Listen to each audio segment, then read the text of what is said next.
वारिस पठान जी, अभी दो विचारधाराओं का जिक्र इस देश में बहुत हो रहा है। एक विचारधारा है बीजेपी की और एक विचारधारा है राहुल गांधी की, जो बार बार ये बता रहे हैं कि वो नफरत के बाजार में मोहब्बत की दुकान खोलने चले हैं। इसमें जो बाकी दल हैं वो कहां हैं? दोनों तो आमने सामने नजर आ रहे हैं, लेकिन एआईएमआईएम कहां है फिर इन सब के बीच में?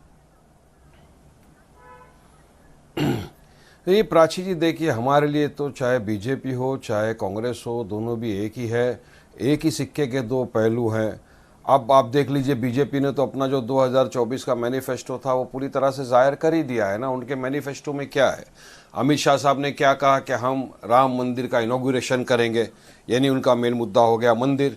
कर्नाटका में जहाँ चुनाव होने जाने वाले हैं, वहाँ पर उनके जो कर्नाटका के बीजेपी के लीडर है, उन्होंने क्या कहा, हम इस वक्त पब्लिक के पास जाएंगे वोट मांगने लव जिहाद के नाम पे। हम डेवलपमेंट, विकास, रास्ते, सीवरेज, इसकी कोई बात नहीं करेंगे। लव जिहाद के नाम पे हम वोट मांगेंगे और बीजेपी को लव जिहाद के नाम पे वोट मिलेगा, ऐसा उन्होंने कहा। तीसरा जहाँ पे चुनाव है मध्य प्रदेश के अंदर, वहाँ पर उन्हीं की जो सांसद है प्रज्ञा ठाकुर ने क्या कहा, छुरी चाकू तेज करके रखिए, दुश्मनों की गर्दन काटने में काम आएगा। बिजनेस लोन के लिए बैंक गए तो बिजनेस प्लान दिखाइए करके पूछते हैं। बिजनेस प्लान कैसे करना है, इसे प्रैक्टिकली सीखना है तो फ्रीडम ऐप को अभी डाउनलोड करें। तो मतलब उनका जो मुद्दा है वो छुरी चाकू का मुद्दा है। तो अब ये मंदिर, लव जिहाद, छुरी चाकू, हिंदुत्व, इन्हीं एजेंडों के ऊपर बीजेपी चुनाव लड़ेगी। तो क्या देश का हर एक नागरिक ये पूछना चाहता है कि बीजेपी इन्हीं मुद्दों पे लड़ेगी या कभी विकास की बात करेगी?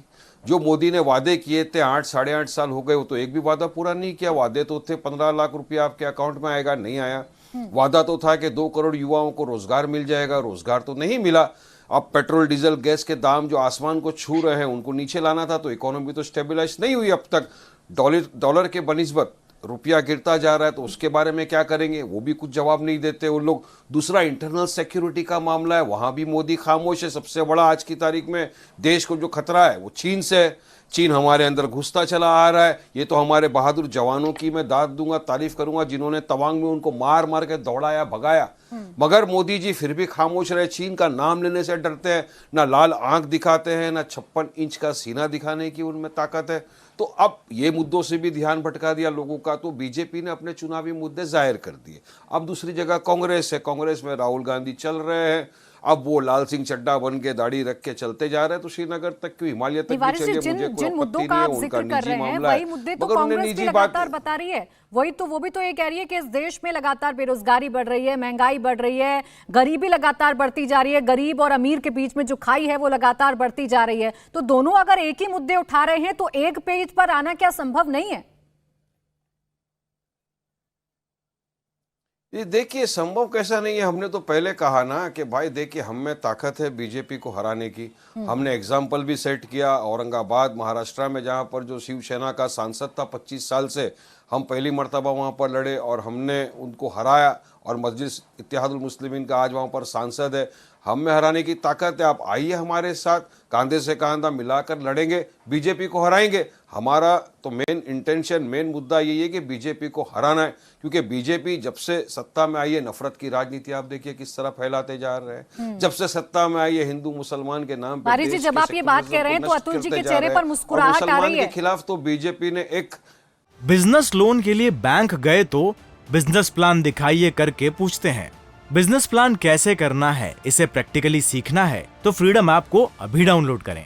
जंग जैसी, अतुल जी मुस्कुरा रहे हैं जब आप ये बात कर रहे हैं। अतुल जी को मैंने उस दिन भी कहा था, अतुल जी अब ये तुम इतना क्यों मुस्कुरा रहे हो? अतुल जी, क्या गम है जिसको छुपा रहे हो? क्योंकि अतुल जी को मालूम है, मैं अभी वापिस बोल रहा हूं, अतुल जी कुर्सी की पेटी बांध लो, महाराष्ट्र में मौसम बिगड़ने वाला है। अब समझ लो आप, महाराष्ट्र में बहुत जल्दी मौसम बिगड़ने वाला है, तैयारी करना पड़ेगा। लेकिन आप हमको बी टीम, सी टीम, डी टीम बोलने से कोई फर्क नहीं पड़ने वाला है। हमारे लिए दोनों बराबर ही है। महाराष्ट्र का मुसलमान भी सवाल कर रहे हैं ना अतुल जी, इतने सालों से आप सत्ता में थे, आज 75वां साल आजादी का मना रहे, तो अतुल जी आपकी पार्टी ने क्या किया मुसलमान के लिए? वारिस पठान नहीं बोल रहा, आज मुसलमान सोशली, इकोनॉमिकली, एजुकेशनली बैकवर्ड है। मैं नहीं बोल रहा हूं, सच्चर कमेटी का रिपोर्ट बोल रहा है, महमूदुर रहमान कमेटी का रिपोर्ट बोल रहा है। और आप तो इतने साल से सत्ता में थे, तख्ते ताऊस के ऊपर बैठे हुए थे, कोई हिला नहीं सकता है। मुसलमान कहां जाएगा? वोट तो हमको ही देगा। आपने जागीर समझ के ले लिया, वोट लिया आपने, मगर किया कुछ नहीं अतुल जी। तो अभी जो महाराष्ट्र का या देश का मुसलमान है अतुल जी, समझदार हो गया है वो। इंडिया टीवी हर वक्त हर जगह डाउनलोड करने के लिए सर्च करें India TV news Google play store या ऐप स्टोर पर।